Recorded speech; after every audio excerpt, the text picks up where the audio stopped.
보다 더 새로운 둘째 아들을 통해서 각 사람에게 주고자 하시는 당신의 메시지가 무엇인지를 마음의 귀와 눈을 통해서 잘 듣고 볼 수 있도록 주께서 도우시옵기를 원합니다. 주 예수 그리스도 이름으로 기도리옵나이다.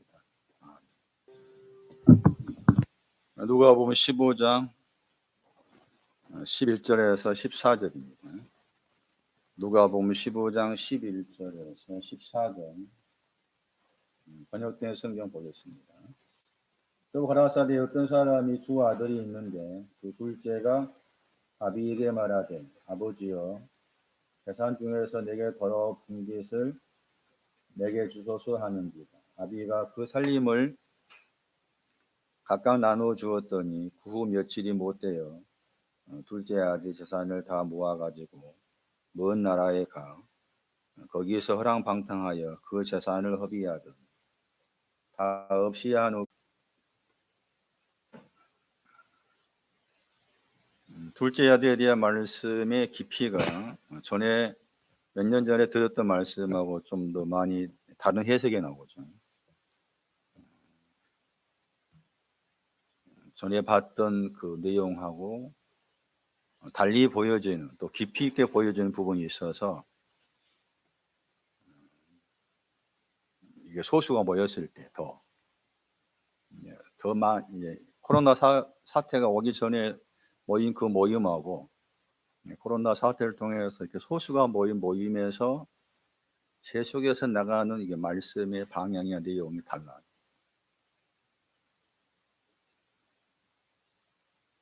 다른 이유 가운데 하나가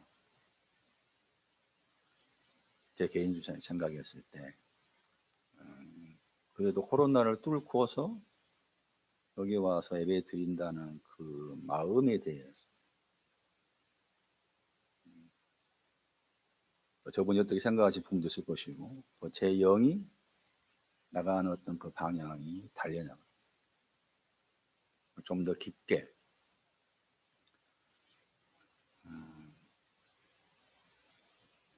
신앙 각자의 몫이니까 알아서 대처를 하고 해야 되겠지만 그러해요. 경비에 대한 말씀을 지난 시간에 다 못 드렸잖아요. 경비에 대한 말씀, 망대에 대한 경비였죠. 15장 14절 말씀에 없이 하다 하는 저 단어의 명사가 14장 말씀에서 망대를 짓는데 비용할 때 그 단어였어요. 그래서 지난번에 말씀드리기를 우리 번역의 둘째 아들은 언제 그 경비에 대한 망대에 대한 경비, 에스라서 말씀에는 이제 하나님의 집을 짓는 경비인데 그 경비를 언제 받았을까 하는 거죠. 받았기 때문에 14절 말씀에서 경비를 모두 다 지출했다 그런 뜻이잖아요. 그랬을 때 13절 말씀에 아주 간단하게 번역된 단어가 나왔죠. 후라는 단어였죠. 저 단어입니다. 메타. 저 단어가 말하는 것이 지금 이 둘째 아들한테 재산만이 아니라 살림만이 아니라 경비를 줬다는 거예요. 경비를 줬다는 의미로 해석을 해야 되는 것이죠. 그래서 13절 말씀에서 후라고 번역된 저 단어 전치사인데 주로 이제 나중에 번역되기도 하지만 많이 번역된 것은 함께라는 단어죠. 함께로 번역될 때가 많이 있죠. 여기서는 이제 나중에 그래서 전에 말씀드린 것처럼 회개란 나중과 관계된 그 복합 단어 가운데 회개라는 단어가 안 나온다겠죠. 회개는 나중에 깨닫다는 거 회개였어요. 일반적으로 교회에서 알고 있는 다른 교회에서 알고 있는 회개하라고 했을 때 회개의 의미는 달라요. 일반 교회에서 회개하라고 했을 때 회개하고 성경이 말하는 회개하고는 다른 내용이에요. 그러니까 나중에 깨달음이 와야 회개해라. 그 나중이란 말은 그 전에는 깨닫지 못했단 말이죠.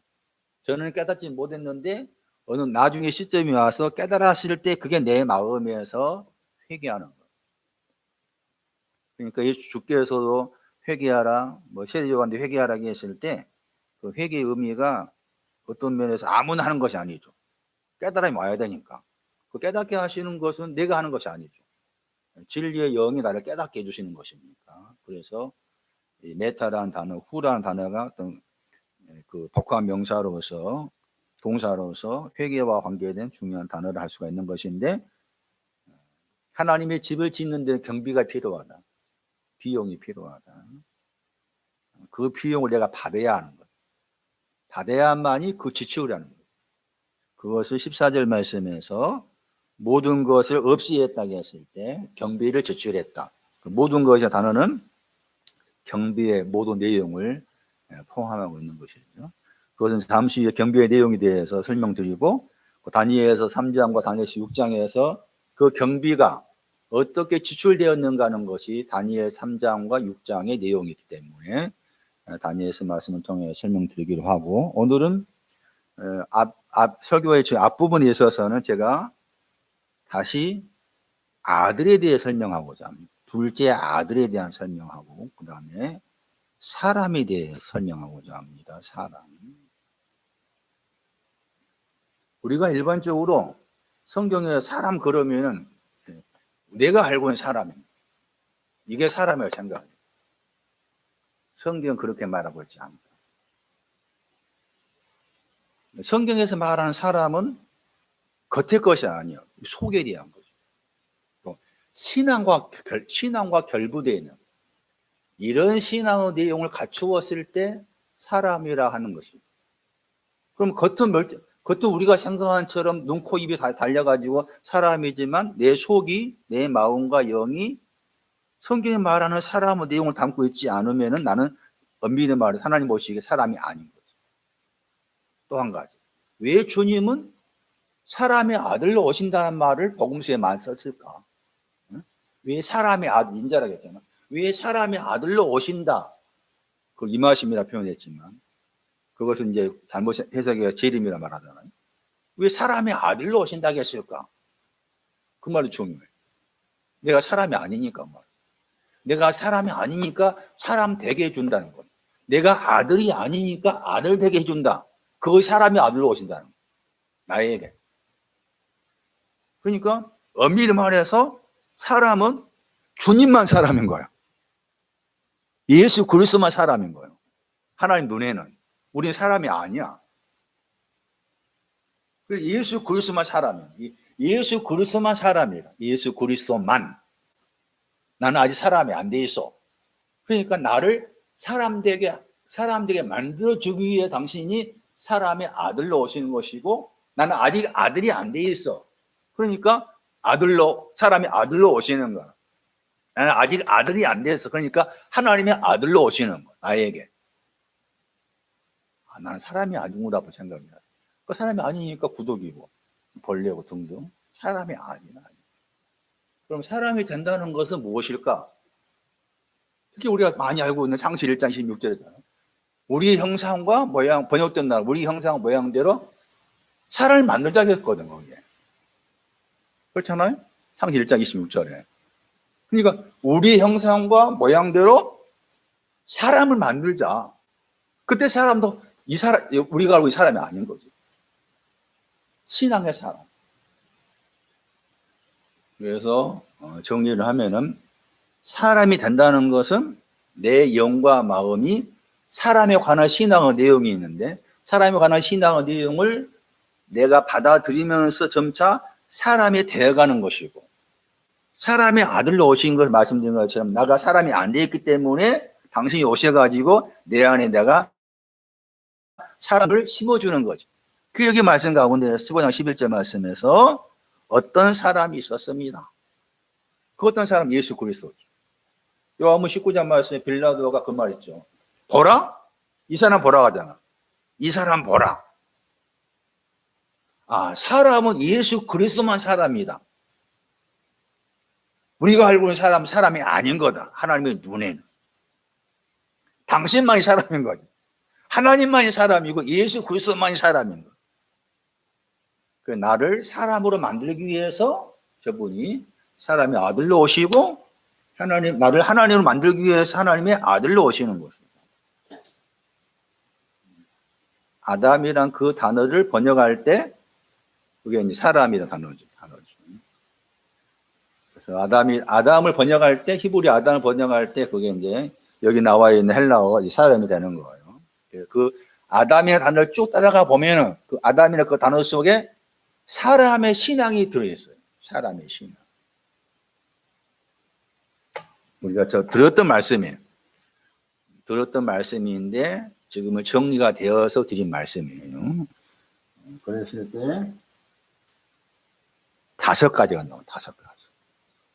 이 5가지가 내가 하나님께서 나를 사람의 아들로 만드시는 사람의 내용이고, 이 5가지 중에 하나부터 시작해서 5가지가 있는데 그 하나부터 가지기 시작할 때 나는 그때부터 사람이 되어가는 과정입니다.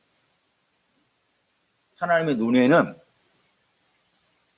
여기에 지구상에 70억 인구가 있다 할지라도 사람이 아니에요. 사람은 예수 그리스도만 사람이다. 성경 그렇게 말합니다. 그럼 사람이라고 하실 사람은 겉의 모양이 아니고 속에 마음과 영과 생각, 이것에 어떤 신앙의 내용이 들어왔을 때 그때부터 사람이라고 그런다. 왜 목사님 그렇게 해석합니까? 사람을 번역할 때 아담이란 그 단어 따라가 보면은 이런 내용이 나온다. 첫 번째가 이사야 1장 18절이죠. 진홍과 같이 붉은 죄. 진홍과 같이 붉은 죄를 알 때부터 난 사람인 거야. 사람이라는 설명이에요. 신약 성경 말씀이 어느 곳에 사람이 나오잖아요. 사람의 내용 잘 이제 정리하셔가 알고 있어야 돼. 진홍같이 붉은 죄, 이게 여기서부터 내가 사람의 시작이야. 사람의 시작. 진홍같이 붉은 죄. 그때 북다한 단어가 아담이라는 단어였죠. 사람이라는 단어예요. 그럼 진홍같이 붉은 죄 설명 들으셨잖아요. 이사야 1장 18절 말씀에 어떤 죄였어요? 무의식적으로 말했죠. 진홍 같다 했을 때 단어 자체의 뜻 속에서 무의식적으로 말을 하죠. 무의식적으로 뭘 말했어요? 잠언 말씀에서 나는 뭐하다? 거룩하다. 거룩하다 입 밖에 냈어요. 나는 거룩하다. 그런데 거룩하다 맹세했어. 그럼 자세히 조사해 보니까 아니요. 그런 표현이 나오죠. 잠언 그 말씀. 그래서 구체적으로 진홍과 우리가 찬송 같은 진홍 같은 죄, 주홍 같은 죄 하잖아. 항상 말씀 구체적이요, 정확하고. 진홍같이 붉은 죄가 뭐냐? 진홍 같은 게 뭐냐? 무의식적으로 말한 거다. 무의식적으로 말한 내용은 뭐냐? 나는 거룩하다. 우리 식으로 하면 나는 천국 간다. 소원했어, 명세했어. 나는 죽어도 베드로처럼 나는 죽어도 부인하지 않겠어. 맹세했어. 나는 죽어도 천국 가. 심전이 사람 다 붙잡고 물어봐. 죽어도 다 천국 가지. 자세히 조사해 보니 틀렸어. 이게 진노가 죄예요. 그리고 거룩하다고 했을 때 거룩하다는 것은 아무렇게 쓰는 것이 아니에요. 느헤미야 3장 1절 말씀에 내 안에 하나님 망대가 있을 때부터 거룩이야. 그리고 한미한 망대에 가야만이 거룩이 끝나. 거룩의 의미가. 하나님의 망대가 은혜가 되었다고 했잖아요. 은혜를 받은 망대, 한미한 망대, 100배의 망대. 그러니까 하나님의 망대와 거기 한미한 망대 그 내용 말하면 거기에 거룩하다는 거 나와요. 그 구절 중요해요. 거룩이 뭐냐고 했을 때 하나님의 망대가 와 있고 그다음 한미한 망대가 왔을 때 둘 다를 거룩이라고 그래요. 둘 다를 거룩이다. 거룩의 개념 정리할 필요가 있어요. 느헤미야 3장 1절을 통해 가지고. 두 번째, 전에 말씀드릴 때 설명드려지지 않는 구절이에요. 잠언 23장이에요. 잠언 23장 31절이에요. 포도주가 나오고. 포도주가 상징하는 것이 죄를 씻는 거라 했잖아요. 창세기 49장 11절 말씀에서. 그래서 진홍같이 붉은 죄를 알았어요. 그리고 두 번째는 포도주를 씻어요. 포도주가 예수의 피와 연관돼. 잠언 23장 31절 말씀에 포도주를 붓다을 했어. 붓다하는 그 단어가 사람이에요. 두 번째 사람은 되어가는 과정이 두 번째는 포도주를 아는 것이다. 포도주를 안다고 했을 때 에베소 5장 말씀에 의하면 포도주가 전부가 아니었죠. 그래서 취하지 말아야겠죠. 포도주 취하지 말아라. 포도주가 필요하지만 포도주 전부가 아니죠. 항상 포도주와 연관된 단어가 뭐예요? 포도주가 나오면 연관된 단어가 뭐예요? 떡이 나오죠. 그 포도주가 왔으면 떡이 필요한 거예요. 그런 것처럼 그래서 두 번째는 그 잠언 23장 31절 말씀처럼 붓다가 포도주예요. 포도주, 죄를 씻음, 예수의 피, 그게 두 번째 관계된 내용이에요. 세 번째입니다. 사람이 되어가는 과정이에요. 하나님 보시기에. 에가서 4장 7절에 에레미야 에가서 4장 7절을 참고하면 거기에도 붓다하는 사람이 나와요. 붓다하는 사람이 나와요. 거기에 붓다하는 사람은 지금 여기 앞에서 소개한 그 내용보다 더 높은 위치에 있는데 그 구절에 의하면 이런 말이에요. 눈보다 깨끗하다. 젖보다 희다. 그리고 거기에서 그 한 단어가 나오는데 진주라는 단어예요. 진주보다 붓다. 그러면서 마광하다. 그 표현이 번역 그렇게 했는 걸 그렇군요. 거기에 그러니까 세 번에 걸쳐서 나와요. 하나는 눈보다 깨끗하다. 젖보다 희다. 그리고 뭐라 나왔어요? 산호가 진주예요. 산호보다 누비, 산호보다 진주보다 그게 그 단어가 사무엘서 1장 말씀 분인나. 그 단어가 산호 번역된 그 단어가 분인나야. 분인나 진주 그 단어가 진주야. 분인나보다 진주보다 그랬죠. 그다음 뭐라 나왔어요? 붓다겠죠. 뭐가 그랬다겠어요? 그 단어가 뼈예요. 뼈. 그 구절 중요한 것이 아담한테 뭐가 있었어요? 뼈가 있었죠. 아담의 뼈 중에 뼈라고 해서 그 뼈가 뭐냐? 우리가 가진 뼈가 아니야. 에레미야가 저 구절이야. 뼈가 말한 것이 시편 38편 말씀하고 에레미야가 4장 저 말씀이 뼈가 뭔지 말씀한 성경, 뼈와 관련된 신앙 내용을 말씀한 중요한 구절이라 할 수가 있어요. 자, 그러니까 그렇게 눈보다 깨끗하다, 젖보다 희다, 그 다음에 거기 분이나보다, 진주보다 붓다. 그 앞에는 뭐라고 했어요? 그 뒤에 마광 뭐라고 번역했어요? 천국이라고 했잖아요. 천국 같다고 했잖아요. 천국 같다. 누가 그랬어요? 존귀한 사람이 그랬죠. 거기에 뼈가 나오죠. 그 바로 뒤에 그 구절 다음에 보세요. 뭐라고 번역했어요? 얼굴이 뭐라고 했어요? 숯보다. 숯이 나오죠? 그 숯이라는 단어가 홍마, 자마, 흑마 할 때 흑마야. 아가서 2장 말씀이 나는 검은스름을 할지라 할 때 그 단어예요. 그러니까 검은스름 할지라도 하는 그 검은스름 하는 것보다 뭐예요? 껌딱했죠. 앞에 7절 말씀에는 그렇게 막 세 가지 것을 이렇게 세 가지 긍정적인 말이 있는데 뒤에 말씀에서는 껌딱 해버려요. 아무리 그렇게 됐어도 7절 됐어도 검은 거야. 이런 위치가 와요. 이런 위치가. 검은 위치가 와요. 그것이 지금 세 번째 해당이에요. 그럼 이 검은 것은 이제 어떻게 할 거냐가 네 번째예요. 출애굽기 25장 5절이에요. 거기에 붓게 물들인 수양이 나오죠. 수양이 하는 일이 이 검은 것을 정리하는 거예요. 출애굽기 25장 5절 말씀 네 번째예요.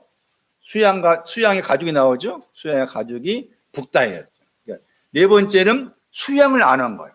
내가 사람이 되는 과정에 있어. 내 영혼이 사람 되는 과정이 네 번째는 수양을 아는 과정인데 거기 출애굽기 25장 거기 5절 말씀에서 수양의 가죽이 나오고 해달의 가죽이 나오잖아요. 그 앞에는 수양의 가죽이죠.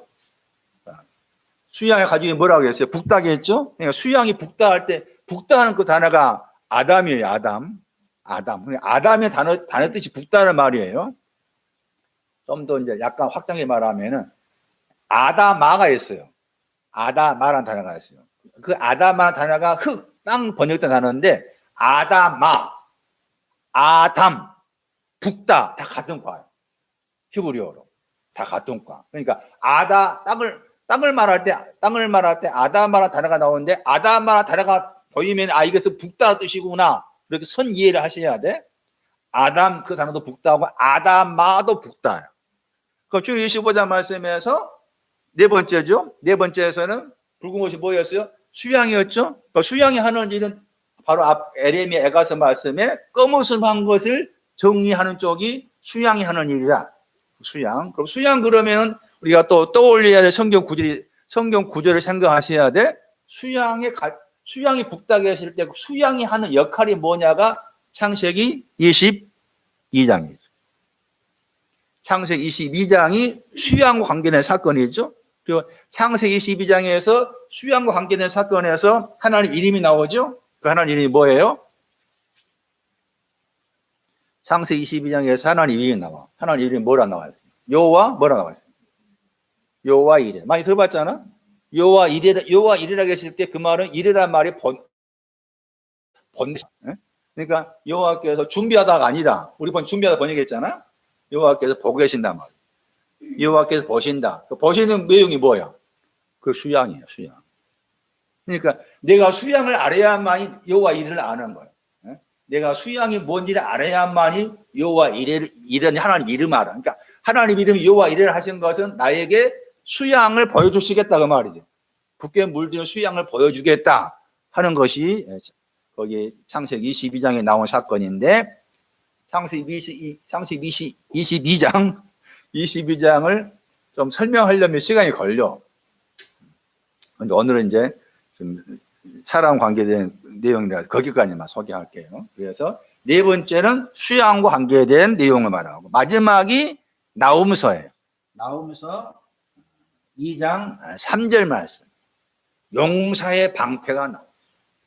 용사의 방패가 마지막에 사랑 관계된 내용의 마지막의 내용. 용사의 방패를 할 때 용사도 하나님이고 방패도 하나님. 용사를 하나님 말해.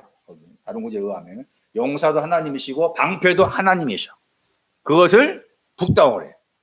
그러니까 이 5구절이 내 마음과 영을 사람으로 만들어 가기 위한 것이고 예수님께서 사람의 아들로 오신 이유가 이 5가지 내용을 내 안에 심어서 나를 용사이신 하나님, 방패이신 하나님을 만들기 위한 그것이 사람이라는 단어가 말하는 의미다. 한 가지 덧붙여서 그러면 헬라어에서 사람은 무엇을 말하는가? 그러니까 이 헬라어 이 단어가 구약의 아담이라는 단어를 이 단어로 옮겨 번역했어요. 그러니까 우리가 많이 들었던 구더기로 가리키는 에노시라는 단어도 여기 헬라어 이 단어예요. 그런데 헬라어 이 단어 자체가 이제 구약의 그런 히브리의 최소한 서너 가지 관계된 단어를 헬라어로 옮겼는데 이 헬라어 자체에도 뜻이 있어요. 남편을 보다의 뜻이. 그 남편을 본다가 이 헬라어 단어 자체 사람의 뜻이. 남편은 누구예요? 나는 남편이 있어요, 없어요? 요한복음 4장에 남편을 데려가라잖아. 남편이 있어야 돼, 없어야 돼? 없어야 처음에. 남편이 없는 거 처음에. 다섯 남편이 있었지만 남편이 아니요. 문자의 말씀이 아니요. 남편이 없어. 내 남편은 어디야? 계시록 21장 1절이. 2절. 계시록 21장 2절 말씀이 내 영혼이 남편. 그럼 남편이 하나님이 예수 그리스도잖아. 그런데 계시록 21장 2절 말씀에서 신부가 거룩한 성 새 예루살렘 신부잖아. 그렇죠? 거룩한 성 새 예루살렘 신부라. 그 신부가 남편을 위해서 뭐 한다고 했어? 탄장한다고 했잖아. 그러니까 내 영혼의 남편은 예수 그리스도 하나님이죠. 그래 우리가 겉에 것으로서 결혼 생활로서 남편이 있고 아내가 있다는 건 그림자. 네 영혼의 남편은 네 영혼의 남편이 있어야 된다 하는 그런 내용이 겉의 것으로서 남편이고 아내라 할 수가 있는 것이죠. 그래서 이 안스로포스라는 이 헬라어 단어 안에 남편을 보다의 합성어가 이 단어예요. 내 영혼의 남편을 보고 있는 것. 내 영혼의 남편은 예수 그리스도입니다 하는 걸 보고 있는 것이 헬라어의 사람이라는 단어다. 그럼 내 영혼이 예수 그리스도가 내 영혼의 남편임을 알기까지는 지금 히브리어의 그 5가지 과정을 거쳐서 제일 마지막에 나훔서 말씀에 용사의 방패입니다 거기 와야만이 내 영혼의 남편을 보는 것이죠. 이것이 신약과 구약에서 사람을 말하는 중요한 내용이에요. 대표제에서 말씀하지만 우리가 알고 있는 사람은 사람이 아니다. 사람은 예수 그리스도만 사람이다. 예수 그리스도만 사람이다. 사람이 아들로 오신 이유가 왜 사람이 아들로 오셨을까? 나를 5가지 내용으로 사람을 만들기 위해서. 그는 이제 그런 내용 가운데 형상과 모양을 집어넣고, 형상과 모양을 집어넣고, 또 창세기 2장 7절 말씀처럼 아담아에서 나온 그 먼지로 사람을 또 지으시고, 다 그런 관련 내용들이 지금 여기 5가지 내용을 말씀드렸을 때 이 내용 가운데 섞여 있는 것으로 볼 수가 있는 거예요. 사람에 대한 정리를 하셨어요. 두 번째는 아들에 대한 말씀. 사람에게 2 아들이 있었다 했잖아요. 이것을 제가 여러 번 설명할 때는 지금 야곱과 에서, 이삭과 이스마엘 그런 관계를 볼 수가 있었고, 레아와 나엘 이런 관계로도 2 아들들의 의미를 그렇게 상징화시켜서 볼 수가 있었고, 그것을 또 이제 갈라디아 말씀에서 2 언약 관계에서 나타난 거, 이삭과 이스마엘의 관계였어요. 그런 뜻을 포함해서 오늘 드릴 말씀은 약간 다른 해석을 하고자 해요. 아들이라고 했을 때. 그리고 보시면은 지금 둘째라는 단어가 무슨 뜻이었어요? 여러분 이제 둘째라고 했을 때 머릿속에는 보다 새롭다가 빡 떠올려야 됩니다. 번역을 장보한 거잖아.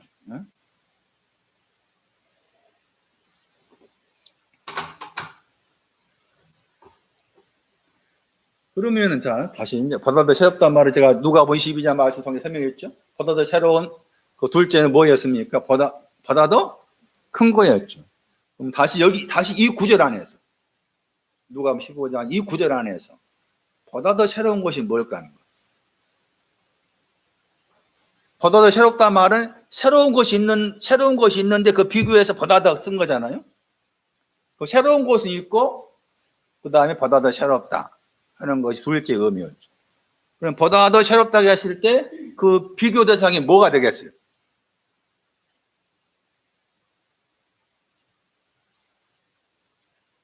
보다 더 새롭다고 했을 때 어떤 비교 대상이 있었기 때문에 보다 더 새롭다 한 것이에요. 그럼 그 비교 대상이 무엇이었을까 하는 거예요. 무엇과 비교해서 보다 더 새로운 거예요.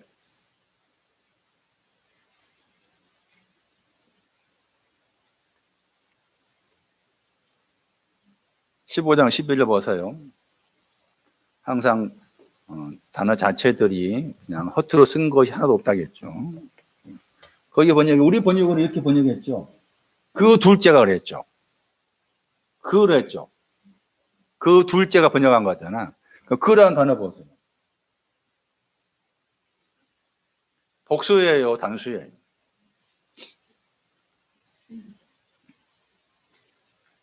복수잖아요. 그리고 거기에 이제 여기 출판사에서 작은 글씨로 뭐라 써놨어요? 끄트머리에 3하고 숫자 3하고 3 앞에 P가 있죠. 그것은 3인칭 복수라는 뜻이죠. 3인칭 복수라는 뜻이에요. 그건 앞에 말씀 보세요. 3인칭 복수는 없지만 앞에 말씀에 15장 11절 말씀에 2 아들들 할 때 아들들 보세요.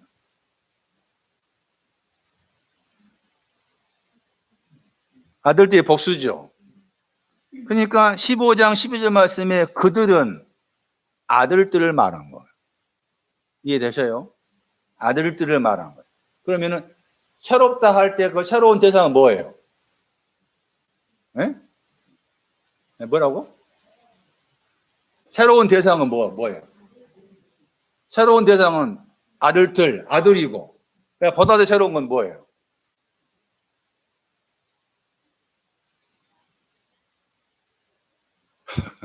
그게 아들이 2가지 내용이란 거예요. 아들의 신앙이 2가지 내용을 말해. 이 표현이. 아들이 있고, 아들보다 더 새로운 아들이 있는 거예요. 성경 그렇게 말하고 있어요. 아들이 있고, 아들보다 더 새로운 아들이 있다. 선뜻 이해가 안 되죠? 이해를 하게 돼 있어. 왜 하게 돼 있어요? 하게 돼 있어. 뒤에 가면 뭐가 돼? 무슨 말 나와? 나는 아들이라 일컬음을 받을 수가? 왜 그 말 나왔을까? 왜 그 말 나왔을까? 어디 갔으니까 그래. 어디 갔으니까. 어디 갔어 그래. 먼 나라 갔기 때문에. 먼 나라 가보니까 아들이 아니구나. 그럼 그때 둘째가 말한 그 아들은 무슨 아들이냐는 거지. 그래서 성경은 아들은 이게 신앙의 내용을 말해요. 아들은 신앙의 내용을 말하는데 두 가지 신앙의 내용을 아들들이라고 그런다. 이거 보다 더 새롭다고 말은 아들이 있는데 그 아들보다 더 새롭다는 거. 아들이 있는데 아들보다 더 새로워지기를 바라는 것이 둘째는 그 단어가 말하는 의미이다. 그래서 이제 거기 보시면은 15장 13절 말씀에 먼 날 갔을 때 뭐세요? 뭐라 표현했어요? 거기에 아들의 단어가 나오죠. 먼 날 갔을 때 아들의 단어가 나와 안 나와? 나오잖아. 나오죠? 무슨 아들이라게? 정확히 번역하면 그렇지. 보다 더 새로운 아들인 거죠. 보다 더 새로운 아들로서 먼 날에 가봤더니 구원이 없는 거 아는 거예요. 먼 날에 가봐야만 아는 거예요. 먼 날에 가보지 않았을 때는 나는 보다 더 새로운 아들이라고 말할 수가 있어서. 또 한 가지. 우리 번역대로 돌아올 분깃을 주시오라고 명령으로 기도했다는 그 자체가 뭔가 하면은 자기 안에 아들과 주라고 당당히 말할 수 있는 아들의 어떤 신앙의 어떤 내용들을 나름대로 가지고 있었기 때문에 말할 수 있었다는 거예요. 자, 그러면 정리가 필요해요. 성경은 신약이든 구약이든 성경에서 아들들, 예를 들면 하나님의 아들들입니다. 그 말 나오잖아. 로마서 8장이나 갈라디아서 3장 말씀에서 하나님의 아들. 마태오 5장 복음서 말씀 또 나오죠. 하나님의 아들들 말 나오고. 뭐 하는 사람? 평화로운 사람인가? 번역할 때 한 사람은 하나님의 아들들이다. 일컬음 받는 것이다. 그때 그러니까 그리고 이제 말씀드린 것처럼 아들의 의미가 두 가지 의미가 있다. 마태 8장 11절 보시면은 왕국의 아들들이야. 왕국의 아들들. 거기 약간 옆에 왕국의 단어 옆에다가 붙이면 하나님의 왕국. 천국의 아들들이야. 그 말이죠. 왕국의 아들들이니까. 마태 8장 12절에. 거기 어디가? 왕국의 아들들이 어디가? 보다 더 바깥 어둠에 가잖아. 왜 그럴까? 그 왕국의 아들들 어떤 아들들이길래 보다 더 바깥 어둠에 가느냐? 그래서 제가 살펴보니 여러분 이제 앞으로는 생각해야 될 부분을 숙제를 나름 던져주는 거 생각하라고. 제가 살펴보니 아들과 관계된 것이 신앙의 내용으로서 아들인데 두 가지 내용이 있다. 그래서 첫 번째가 뭔가 하면은 히브리어로 벤이에요. 벤이라는 단어가 아들을 설명하는 중요한 단어죠. 주로 히브리어에서는 많이 사용 단어가 이 벤이에요. 히브리어에서 벤. 그다음에 그 히브리어의 그 벤을 헬라로 옮겼을 때 여기 지금 나와 있는 이 단어 휘오스. 그런데 그 벤이라는 단어 자체 뜻이 있어. 아들 그랬을 때 벤이라는 그 아들이 벤을 번역할 때 아들로 번역되고 아들이라는 히브리어의 첫 번째 아들이 히브리어 벤인데 그 단어 자체 뜻이 있다. 건축하다. 그러니까 첫 번째 아들은 건축하는 것과 관계된 아들이에요. 건축하는 것이 첫 번째 해당되는 아들이라 할 수가 있어요. 그게 시편 2편 7절이에요. 시편 2편 7절 말씀에 우리가 많이 잘 아는 구절이죠. 내가 너를 낳았다. 너는 뭐하다 하겠죠. 오늘 낳았다겠죠. 오늘 내가 너를 낳았다. 내 아들이라 하죠. 그 구절이 이 건축을 한다 하는 아들의 신앙을 설명하는 중요한 구절. 시편 2편 7절. 그런데 거기 말씀에서 아들을 말할 때 오늘 내가 너를 낳았다. 넌 내 아들이라 했잖아요. 그 바로 앞에 아주 중요한 말이 있어. 그 중요한 그 단어가 오늘 내가 너를 아들로 낳았다고 했을 때 아들로 낳은 그 신앙, 곧 아들의 신앙, 오늘 내가 낳은 그 아들이라는 신앙이 무엇인지를 설명해 주는 단어예요. 그 단어가 뭐예요? 보세요. 7절. 요즘 설교하다 보니까 혈 깨물었네. 찾았어요?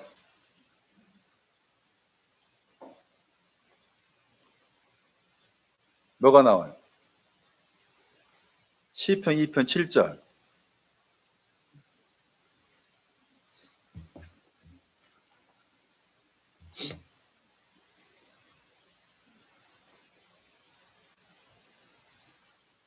내가 뭘 전한다고 했어요?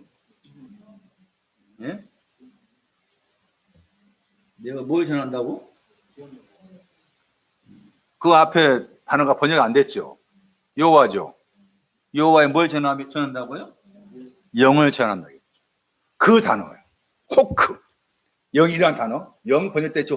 호크라는 단어가 오늘 낳은 아들의 신앙이 무엇인지 설명하는 중요한 단어예요.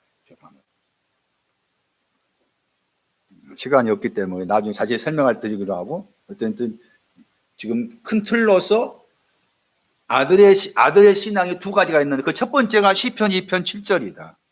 그런데 그 아들이라는 단어가 여기서는 뭐로 사용됐어요? 벤이었죠. 벤이라는 저 단어는 히브리 뜻 가운데 뭐가 있다? 건축하다 말이에요. 건축하다. 자, 건축한다고 했을 때 또 생각해야 되죠. 망대를 건축하기 시작을 했어요? 완공이 안 되죠. 그 반드시 건축하면은 그 끝머리 뭐가 나와야 돼? 준공되었다. 완공되었다. 이런 표현이 나와야 돼. 그 정도 다른 구절로 의하면 필력되었다. 끝마쳤다. 역사, 일한 걸 끝마쳤다. 그래서 여기 구절에서 이 영이란 그 단어가 지금 아들이라는 건축을 한다 하는 그 아들의 신앙을 설명하고 건축하는 그 내용이 신앙적으로 건축한 내용이 무엇인지를 저 호크라는 영이라는 저 단어가 설명해 주고 있다. 설명이 길기 때문에 생략하고 그 다음에 두 번째 아들이 있다. 이 두 번째 아들이 지금 둘째에 해당 보다 더 새로운 아들 그랬을 때 둘째가 소망하는 아들. 시편 2편에 나와. 12절 말씀.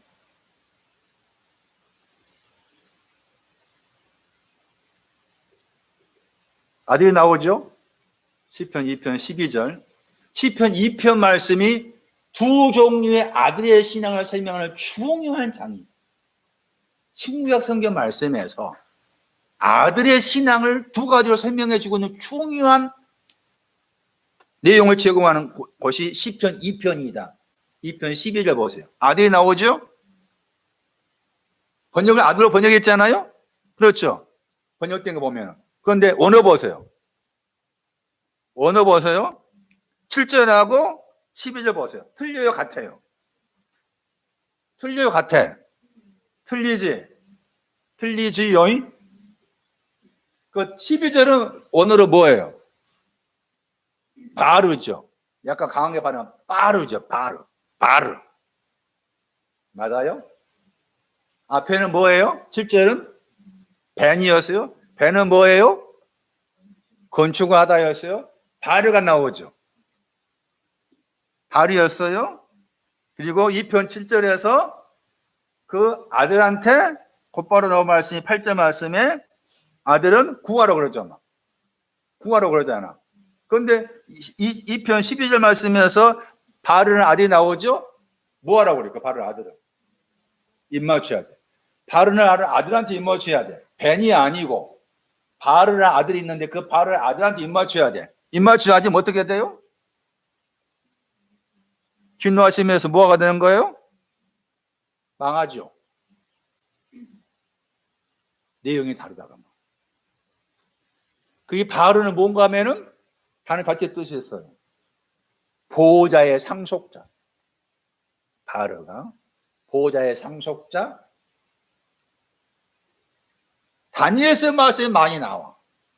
다니엘서는 아람어로 많이 씌어진 다니엘서. 히브리어로 씌어진 이 바르란 단어가 딱 4번밖에 안 나와. 찾아보니. 그 잠언 31장에 3번 나오고 시편 12편에 1번 나오고 4번 나온 단어다. 이 바르란 단어가 맞네. 4번. 그 4번 나오는데 이 단어 자체 뜻이 뭐라고요? 보호자의 뭐라? 상속자. 보호자에 대한 후사의 뜻이. 단어 자체가. 배는 뭐였어요? 자, 보세요, 그러면. 건축한 것이 높겠어요? 이미 보호자를 상속받는 상속자가 높겠어요? 높날 따진다면. 다른 거예요. 또 한 가지. 약간 곁에 더 말하면. 그러면은 이 아들을 낳았다고 했을 때, 낳았다는 동사가 있을 거 아니에요? 그러겠죠? 낳았다는 동사가 있을 거 아니에요? 아들을 낳았다. 여기 보시면, 그렇죠? 아들 낳았다고 했을 때, 이 시편 2편 7절에 저 구절이 사용된 것이 사도행전 13장에 나오고 히브리서 1장, 히브리서 5장 이렇게 해서 인용된 성경 구절이 시편 2편 7절이에요. 히브리 1장 5절, 히브리서 5장 5절, 사도행전 13장 33절에 그렇게 나와. 거기에서는 나왔다는 단어가 게나오, 게나오라는 단어. 게나오. 마태 1장에 나와. 아브라함 못 낳고 이삭 낳고 보세요. 마태 1장 2절부터 게나오 쭉 나오죠. 아브라함 이삭 낳았다 게나오. 이삭이 야곱 낳았다 게나오. 게나오 쭉 나오잖아.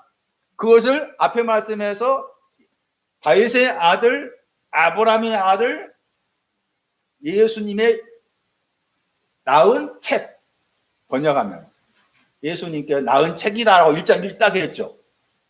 왜 다윗의 아들 쓰고 아브라함의 아들 썼을까라는 거 중요한 거잖아요. 다 이유가 방금 이거 인디용이다. 시편 2편 7절의 아들하고 시편 2편 12절의 아들을 말하고 있는 것이 다윗의 아들, 아브라함의 아들 내용이고 그 낳은 것은 게나오 쓴 거잖아요. 게나오 계속 쓴 거예요. 그게 게나오 썼다는 거 벌써 거기서부터 너는 뭐라 마태복음 말씀을 받는 수신자다. 너는 뭐하라 그 말이야. 오늘 나가라 그 말이야. 오늘 네 마음 안에 예수가 아들이 나아라 그 말이야. 아들의 신앙을 낳아라. 영이 아들의 신앙인데 영의 아들의 신앙을 낳아라 하면서 2장 마태 1장 2절부터 계속 낳고 하는 거야. 그 질문을 뭔가 하면 야 한민아야 너는 낳았냐? 또 읽으면 너 낳았냐? 너 낳았냐? 계속 질문하고. 우리는 또 읽으면 그냥 역사책이잖아. 낳고 뭐 이렇게 생각하잖아. 아니야 그 말이야. 너는 낳았느냐 지금? 너는 그 말 아들이냐 그 말이야. 너는 영의 아들이냐? 영의 아들이냐? 네 안에 건축되었냐? 계속 말하잖아. 그것이 게나오가 요한복음 3장 말씀에 이로부터 거듭나지 아니함 할 때 나오고. 그런데 그러면 여기 이제 보호자의 상속자와 관계된 저 단어는 낳는다고 했을 때 다른 단어 썼어요. 다른 단어. 어쨌든 그런 다른 동사 썼다. 그래서 그런 동사의 구분하고 이 명사의 구분을 통해서 아들의 신앙은 두 가지다. 그럼 누가 15장에서 둘째는 보다 더 새로운 이 사람은 시편 2편 7절이 아닌 시편 2편 12절을 추구한 아들이고 그 다음에 장로인 맏아들은 어디에 머물러? 시편 2편 아버지 사람이신 아버지는 그 맏아들한테 아들이라고 그래. 선취해서 아버지 편에 선취의 아들이라는데 이 맏아들은 그 감각이 없어. 아들이 아니야. 시편 2편 7절에서 영을 가진 오늘 낳은 그 아들의 신앙이 없어. 아버지는 계속해서 아들을 대하시는데 그러니까 거기 이제 내용이 그 누가 15장에서 맏아들은 시편 2편 7절과 연관된 아들. 보다 더 새로운 둘째 아들은 시편 2편 12절을 추구하는 아들. 구분을 지어. 아들의 신앙은 이와 같이 두 가지로 말하고 있다. 둘째, 그래서 여기 아까 말씀드린 것처럼 15장 거기 13절 말씀에서 보다 더 새로운 아들이 먼 나라인 해외로 먼 나라에 갔다 했을 때 그것은 자기가 선취한 거예요. 시편 2편 12절에 그 아들의 신앙을 선취한 거예요. 자기 편에서 선취해서 확인하러 간 거예요. 따지면 먼 나라가 선취해서 확인하러, 먼 나라도 지금 시편 2편 12절에 아들이 있는 상속자, 보좌의 상속받는 후세가 있는 곳이 먼 나라라. 그래서 이 사람이 자기가 선취해서, 또 선취했다 그 말 뭔가 하면 그 살림을 주었으니까 살림을 주고 망대를 지을 수 있는 경비를 줬잖아. 그걸 가지고 있었기 때문에 나 이걸로 충분히 시편 2편 12절 말씀에 보좌를 상속받을 수 있는 상속자가 자기가 됐다고 생각하고서 확인자 한 거야. 확인자 가보니 구원이 없네. 확인자 가보니 가지고 있는 것도 흩어지네. 확인자 가보니 그냥 자기가 가지고 있는 경비를 다 지출했네. 다 써버렸어. 경비를 다 써버렸으면은 먹어야 되잖아. 흉년이란 말이 먹지 못했단 말이야. 먹을 수 없어. 이런 표현이죠. 자, 이제 그렇게 설명해 두고 경비에 대한 설명하겠습니다. 에스라서 보세요.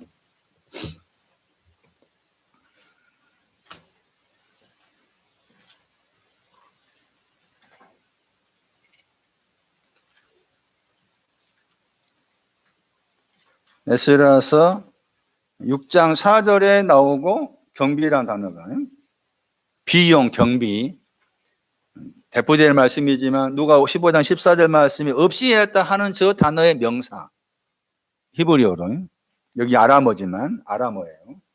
에스라서도 아람어로 기록되었어요. 다니엘에서도 대부분 아람어고 에스라서도 아람어. 그러니까 이 아람어를 해석하려면 아람어에서 히브리어 가야 돼. 해석하려면 아람어에서 히브리어 가가지고 히브리어에서 의미를 찾아야 되고 히브리어에서 의미가 파괴 안 되면 70인역 가서 봐야 돼. 해석하기 쉽지 않아. 그냥 간단하게 그 머리로 싸우면 될 일이 아니거든. 6장 4절에 경비가 나왔죠. 근데 경비는 거기에서 어디에서 제출한다고 하면은 왕실을 냈죠. 왕의 집이죠. 왕의 집. 왕의 집에서 경비를 지출한다. 그런데 6장 4절, 6장 거기 이제 8절 가보시면은 약간 다른 표현이 나오죠. 거기 또 경비가 나오잖아요. 경비가 나오는데, 그러니까 6장 4절 말씀에 왕의 집에 경비가 있는데 그 왕의 집에서 경비를 제출할 것이다 한 것인데 그 왕의 집에 있는 그 경비가 6장 8절 어떻게 마련된 경비냐 그걸 말해주고 있죠. 6장 4절은 왕의 집에 있는 경비, 그 왕의 집의 상징이 하나님이죠. 하나님의 집에 있는 경비인데 그 하나님의 집에 있는 경비가 어떻게 모아졌는가 그 과정을 말한 거 6장 8절인데 그 과정이 뭔가 하면은 어디에 있는 경비다. 강이 나오죠? 강 저편에 있는 뭐예요? 강 저편의 세금이에요. 강 저편에 사람이 살고 있는데 그 강 저편에 사람이 살고 있는 세금을 모은 곳이 어디예요? 모아 있는 곳이 왕실이지. 왕의 집이잖아. 왕의 집에서 경비를 지출한다. 그 왕의 집에 있는 경비는 어떻게 그 경비가 모아졌을까? 강에 있는데 강을 건너서 강을 건너간 곳에 문자적으로는 강을 건너간 곳에 살고 있는 사람이 있는데 그 사람들에게서 세금을 거둬들였다. 그것이 뭐라 그 말이에요? 그것이 경비라 그 말이죠. 그러니까 이제 문자적인 상징적이겠죠. 그러니까 이 경비는 어디에 있는 곳인가 하면 왕의 집, 하나님의 집에 있으면서 그 경비는 강을 건너가 있는 곳에 있어. 강을 건너간 그곳에서 가지고 온 것이 경비라. 강을 건너야 돼. 경비는 강을 건너서 거기서 얻어진 것이 경비의 내용이다. 그런데 강을 건넌다고 했을 때 무슨 강일까 하는 거지. 강이라고 했을 때 강도 신앙의 의미를 말해. 그 대표적으로 아예 딱 못을 박아놨죠. 이 강이라는 단어가 나왔을 때 딱 못을 박아놓은 그 강의 신앙을 말한 구절이 우리가 많이 복음성가에서 어렸을 때 불렀던 내게 강 같은 뭐예요? 평화의 신앙 강. 이사야 48장 18절에. 그런데 강이라 일단 강을 평화로 생각해야 돼. 왜냐하면 이사야 48장 그 말씀에 내게 강 같은 평화할 때 샬롬 평화를 강으로 묘사한 것. 강의 상징. 그런데 그 평화라는 게 하나만 있는 것이 아니에요. 그것이 창세기 2장 10절 이하에 나온 강이다. 창세기 2장 10절 이하 말씀 강이 5가지.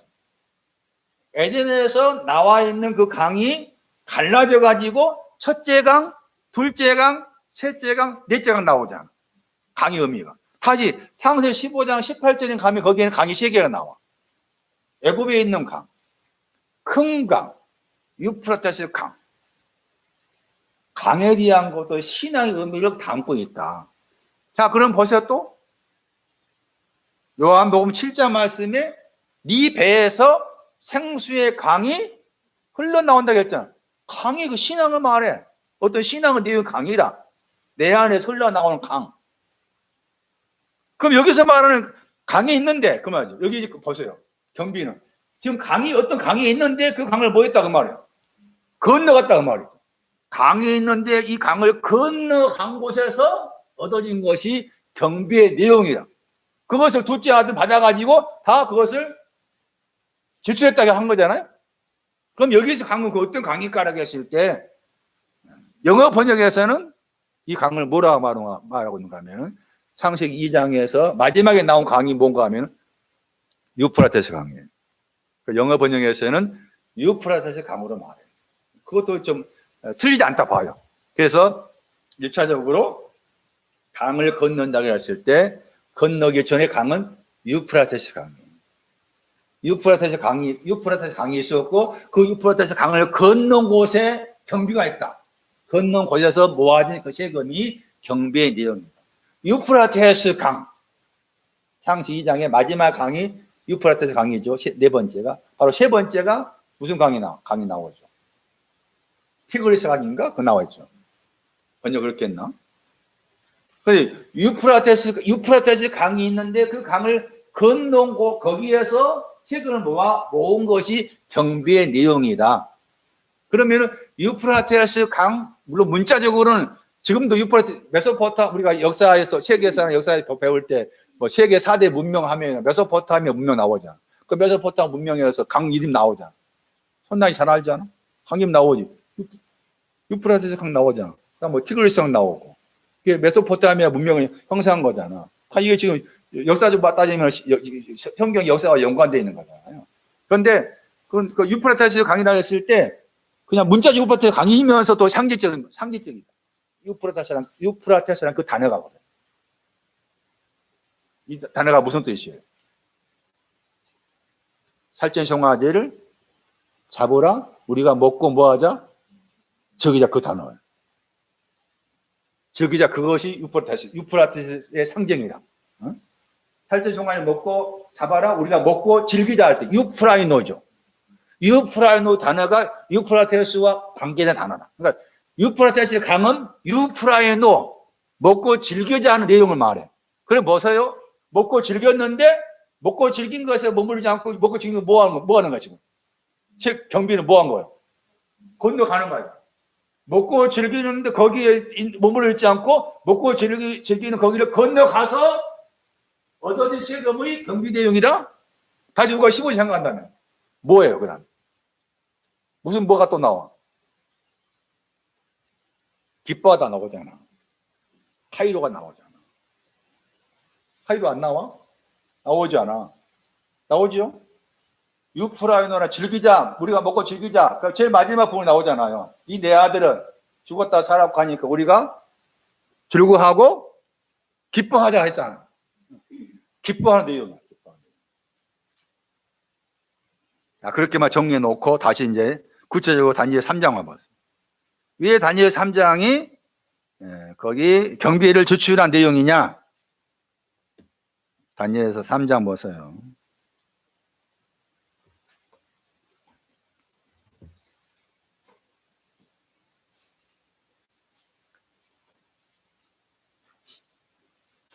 일단 그 경비와 관계된 단어가 나와 있는 구절이 다니엘 3장 26절이에요. 경비와 관계된 단어가 나와 있는 구절이 다니엘 3장 26절. 그러니까 둘째 아들이 모든 것 다 없이 했다, 경비를 지출했다고 했을 때 경비를 지출한 내용을 다니엘 3장 26절 통해 설명할 수 있다. 왜냐 거기에 아람어지만 거기에 에스라에서 6장에서 말씀한 경비나 단어의 동사가 나와. 다니엘 3장 26절. 사드락 메삭 아벳느고가 지금 어디에 갇혀 있어요? 풀무불에 던져져서 거기 갇혀 있잖아요. 거기에서 거기 구절 가운데 나오다 단어가 나오죠. 나온지라 단어가 나오죠. 저 단어예요. 저 단어가 경비라는 단어의 동사예요. 나온지라는 저 단어가 경비라는 단어의 동사다. 그러니까 경비를 지출했다, 모든 거 지출했다, 모든 경비를 지출했다 말의 의미는 풀무불에서 나오는 거 연관돼. 풀무불 안에 갇혀 있었는데 거기서 나오는 것과 연관된다. 나오다 하는 저 단어가 경비라는 단어의 동사다. 누구만이 나와요? 사드락 메삭 아벳느고만이 나오는 거예요. 왜 사드락 메삭 아벳느고만이 나올 수 있느냐? 물론 뭐 갇혀진 사람이 지금 겉으로 봤을 때는 세 사람뿐으로 보이잖아요. 그러나 또 확장해 생각한다. 세 사람만이 아니라 여러 사람이 있다고 생각한다면 여러 사람이 있다 손치더라도 사드락 메삭 아벳느고만 나와. 왜 그럴까? 그게 아까 읽었던 에스라 6장 말씀에서 그 경비를 줬다 나오죠. 6장 8절 말씀에. 줬다는 표현이 나왔나? 다시 보세요. 에스라 6장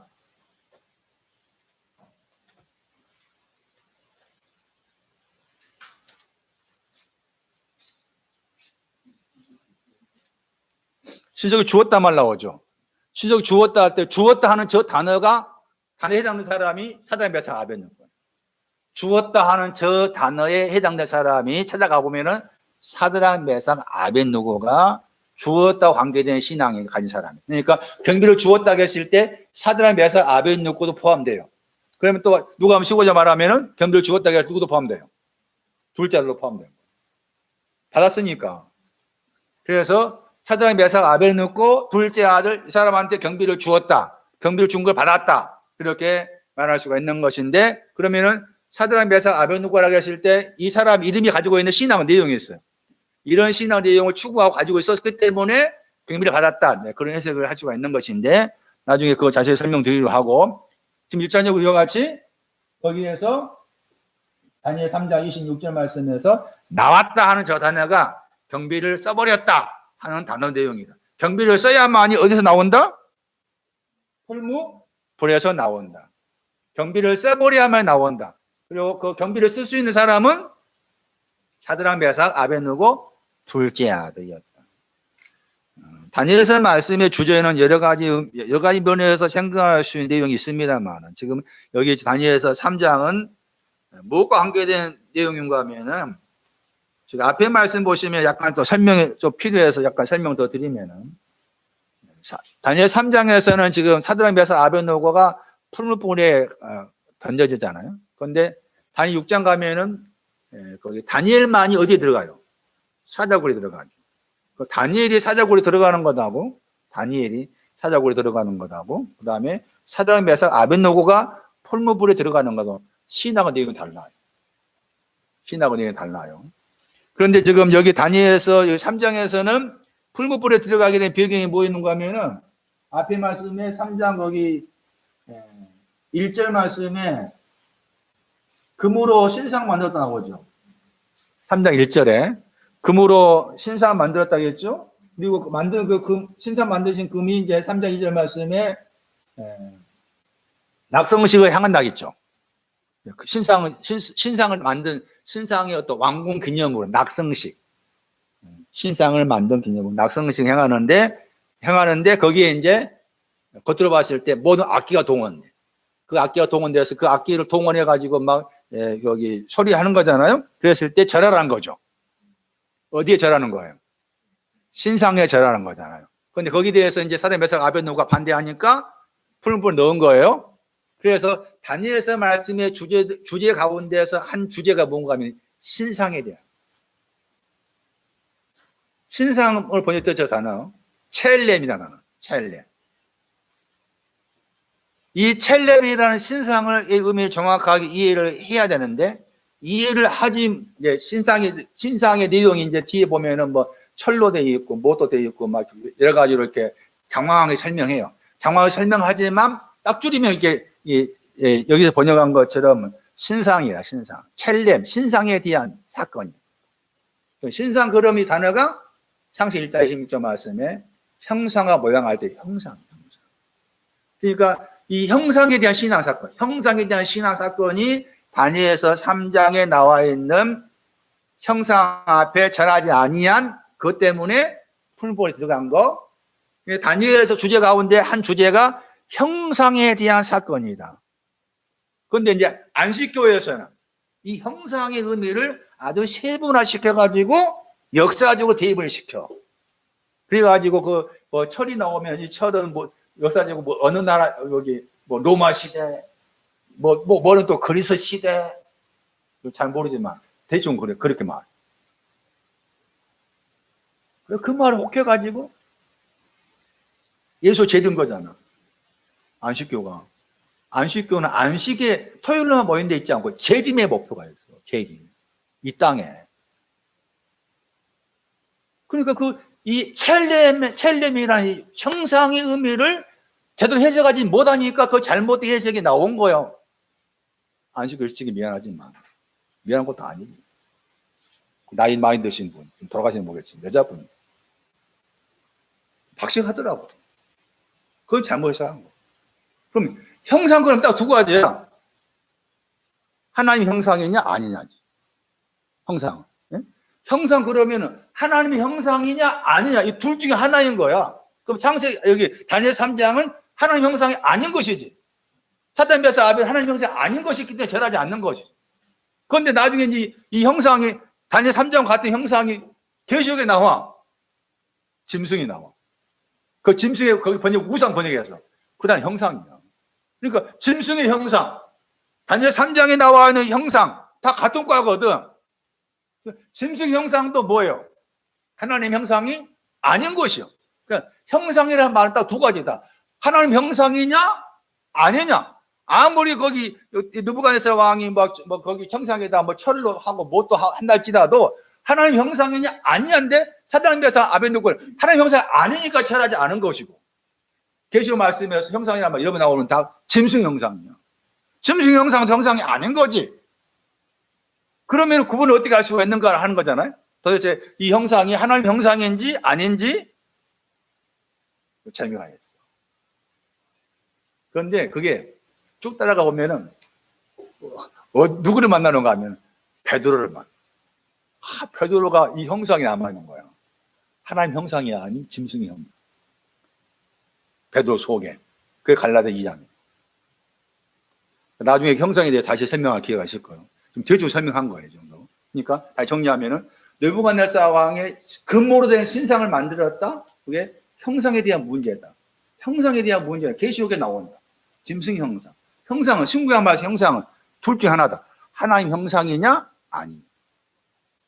그러니까 하나님 형상임을 알려면은 그 아는 과정이 있어요. 이걸 통해서 알아가는 것인데, 그래서 그렇게 설명드리기로 하고, 또 한 가지 뭔가 하면은 제가 오래전에 이 구절 볼 때마다 걸리는 게, 나도 만약에 이 사단 벼슬 아벤누고처럼 그 당시에 풀무불을 문자로 생각했기 때문에 풀무불이 던진다면 나는 어떻게 되겠느냐, 과연 거기서 내가 견딜 수 있겠는가, 그런 생각도 해본 적이 있었는데, 여기서 풀무불이라고 했을 때 극렬히 타는 풀무불이라고 했을 때 우리가 생각한 그런 표현이 아니에요. 여기도 상징적 말이거든요. 음부를 상징합니다. 극렬이라는 저 단어가 음부를 상징합니다. 그 정도 해놓고, 그 다음 또 한 가지는 앞에 말씀에서 이 극렬히 타는 풀무에 던져지기 전에 누가 먼저 와 있어요? 그 말이 중요해요. 누가 먼저 와 있어? 그 보세요. 다니엘 3장 25절 말씀. 누가 와 있었어요? 넷째 모양이 누구라겠어요? 넷째 모양이 신들의 아들이라고 했잖아. 영어 번역 보세요. 하나님의 아들. 신들이나 저 단어 하나님의 단어. 하나님의, 우리가 신약에서 하나님 아들이라는 표현 나오잖아. 신약에서 하나님 아들의 원형 여기 있어. 신약에서 하나님 아들이라고 했을 때 하나님 아들의 원형 여기에 있어. 다 마태 4장 보세요. 마태 4장에 마귀가 뭐였어요? 40일 동안 금식하고 줄였어요. 줄여서 있는 이 주님을 향해서 마귀가 제일 먼저 내뱉은 말이 뭐예요? 만약에 너가 무엇이라면 하나님의 아들. 만약에 네가 하나님 아들이라 그 말은 무언가 하면, 만약에 네가 다니엘 3장 25절 말씀에 풀을 뿌리에 가 있었다 하나님 아들이란 말이야. 마귀는 알고 있었던 거야. 네가 만약 하나님 아들이라 그 말은 네가 다니엘 3장 25절 사단 메사가 아벤노가 오기 전에 가 있었던 하나님의 아들이라면 이 돌을 떡 만들어 봐라. 하나님의 아들. 어떤 하나님이실까? 11장 38절에 가면 나를 보장해 준 하나님. 나를 보장해 주신 하나님. 그래서 사드락 메삭 아벳느고 혹은 이제 경비라고 했잖아. 이 경비를 가지고 있는 사람에게는 저분이 하나님의 아들로서 지켜주고 보장하신다. 그래서 이 경비를 받는 것이 얼마나 가지고 있는 거 얼마나 중요한가 하는 것도 지금 바로 앞구절에서 하나님의 아들, 신약 성경 말씀이 하나님의 아들의 뿌리가 여기에 있다. 뿌리가 여기에 있다. 풀무불에 던져지기 전에 먼저 와 계신. 네가 고난 당하기 전에 먼저 고난 당하는 현장 속에 먼저 와 계셔가지고 나를 보장해 주고자 하시는 하나님의 아들. 아들 단어 보세요. 아들 단어 보세요. 바로. 이 단어 아람어지만 아람어 히브리가 바르야, 바르. 바르가 뭐였어요? 보다의 상속자. 보다의 상속자. 경비는 나를 풀무부에서 나오게 하는. 그 다음에 또 7장에서 경비가 사용되는 경우. 7장.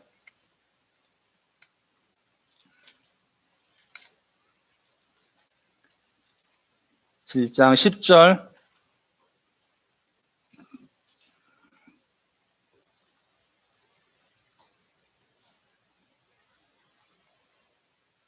또 강이 나오죠. 불이 강처럼 뭐 했다고 했어요? 흘러나왔다고 했죠. 아까 에스라서 말씀에 강을 건넌 저곳에 세금을 모아한 것이 경비였잖아요. 그 강을 건넌 저곳에 있는 강이 이 강이에요. 여기 불의 강이에요. 불의 강이란 것이 유프라테스 강을 건넌 곳에 있는 강이에요. 이 불의, 다니엘 7장 10절에 있는 이 불의 강이 유프라테스라는 그 강을 건넌 저곳에 세금을 모아드리는 곳. 그러니까 세금의 내용이 불의 강이라. 그리고 거기에서 뭐가 나와요? 나오미가 나오죠. 나오미 저 단어가 경비라는 단어의 동사. 어디에서 나와요? 그 앞에서 나오죠. 그래서 불의 강처럼 흘러서 나오다. 그러니까 경배의 내용 이와 같이 풀무에서 나오게 하시고 하나님께로 오게 하시고 하나님 나라에 들어가게 하시고 하나님 앞에 있게 하시고 하나님 앞에서 흘러나오게 하시고 이 모든 걸 다 포함된 것이 경비의 내용이다. 경비의 내용. 그 경비를 받아가지고 이것을 지출한 것은 나에게 풀무에서 나오게 하시고 오게 하시고 온다는 말이 이게 7장 13절이에요. 7장 13절 말씀. 오다. 그 다음에 1절부터 계신 자에게 항상 나왔다 하는 저 단어 나오다. 나오다가 도착하다. 그 앞에 있다. 다니엘 7장 13절 말씀 신앙의 과정이에요. 오다. 나오다가 거기에 도달하다. 도착하다. 앞에 있다. 이 세 단어들이 신앙의 과정을 설명하는 중요한 단어예요. 이 모든 것들에 다 경비의 지출이 거기에 다 포함되어 있는 거예요. 경비를 지출하니 풀무에서 나오게 하고 오게 하고 도착하게 하고 하나님 앞에 있게 하고 하나님 앞에서 흘러나오게 하고 그 모든 내용이 다 경비 내용에서 다 들어있는 것이다.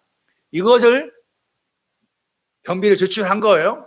경비를 지출했으면은 내가 내 마음에서 다 이런 내용 알고 경비를 지출을 했단 말이에요. 둘째 아들처럼 했는데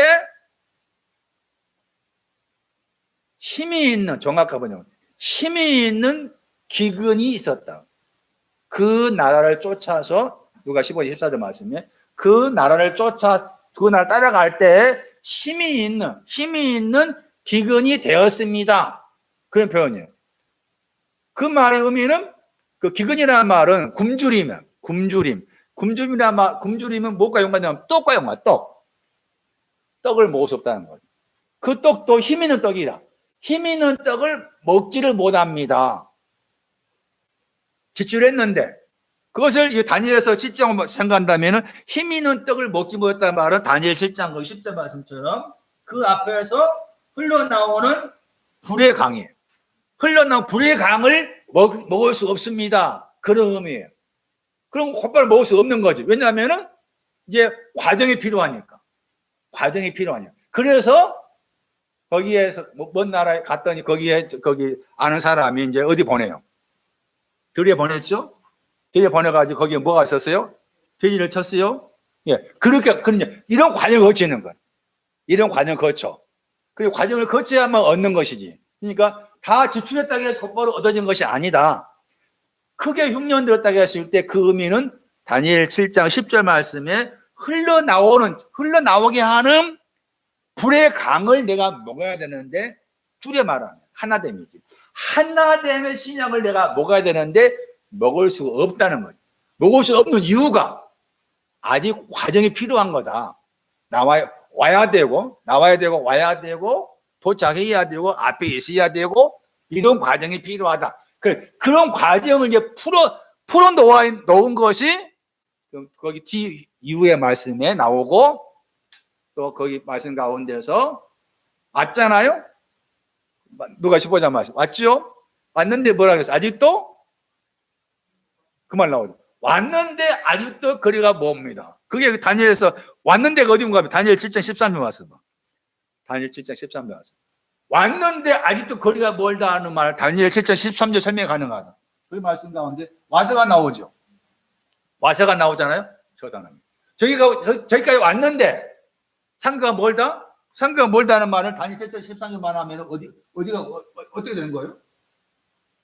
이때부터 계신지 항상 도착했다. 저기가 안 되는 거예요. 도착했다. 그 앞에 있다. 다시 10주로 가가지고 흘러나오는 불의 강. 이런 내용에 대해서 상가가 멀다. 그렇게 설명할 수가 있는 것이 왔다 하는 저 단어 때문에 그렇고 다니엘 7장 13절 말씀은 또 중요한 게 아까 지금 3장 25절은 뭐였어요? 하나님의 아들이 나왔죠? 그러나 7장 13절에서 또 반대되는 내용 뭐가 나와요? 7장 13절 다니엘. 한민아, 다음에 7장 13절 뭐가 나와? 하나님의 아들이란 말과 대조적으로 뭐가 나와? 인자가 나오잖아. 인자가 뭐 타고 와? 인자가 뭐 타고 와? 구름 타고. 왜 구름 타고 와? 다시 봐. 왜 구름 타고 와? 어디로 와? 거기 다 들어, 여기에. 인자 구름 타고 온다 말 들어봤잖아. 그 어디로 와? 저 신천지에 와? 유아 증인에 오나? 안식교에 오는 건가? 이리 와, 이리. 여기에 도착했다. 앞에 이 내용과 연관돼. 인자 구름 타고 온다는 말을 그냥 우리의 생각, 일본 생각 그런 내용 전혀 아니라는 거예요. 인자 사람의 아들이었잖아. 신약 성경 말 사람의 아들에 대한 모델 근원지가 여기에.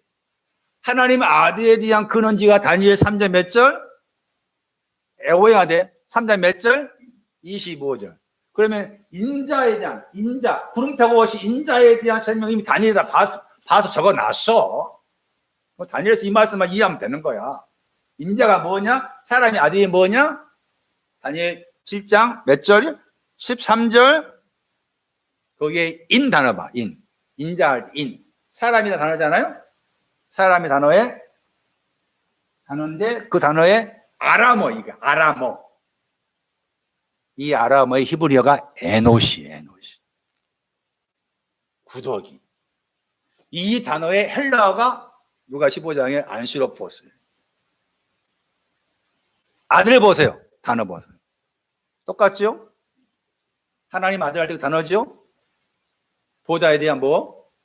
상속자 바르잖아, 바르. 바르. 이거 아람어고 바르한 단어다. 중요한 구절이죠. 다니엘 7장 13절, 다니엘 3장 25절. 집에 가셔가지고 곱씹어서 한번 읽어보시기 바랍니다. 다음 주에 계속하겠습니다. 내 안에 사람으로 만들기 위해서 사람의 아들로 오신 주 예수 그리스도요. 주의 죽으심과 부활도 내 안에 사람의 내용을 새기고 사람의 내용을 품게 하기 위해서 당신이 죽으시고 부활하심이 있음을 알고 각자의 마음 가운데 하나님 보시기에 사람임을 알아갈 수 있는 그 신앙의 내용이 내 자신을 통해서가 아니라 사람의 아들로 오신 주님을 통해서 이루어지며 확인되어져 감을 알고 인자의 주님을 더욱더 사랑할 수 있는 마음의 깊이가 깊어지기를 간절히 원합니다. 주께 귀한 예물 주여 받아주시옵고 우리의 삶의 겉의 생활도 내 영혼의 속사람에 대한 모든 것도 다 주께 있음을 알고 주께 내 마음 전체와 나의 삶 전체를 살림을 내 영혼의 모든 것을 다 주께 던지며 주의 도우심을 마음 깊은 곳에서 의지하며 기대하며 기다릴 수 있는 각자의 마음과 생각이 되어지기를 원합니다. 주 예수 그리스도의 이름으로 기도리옵나이다. 아멘.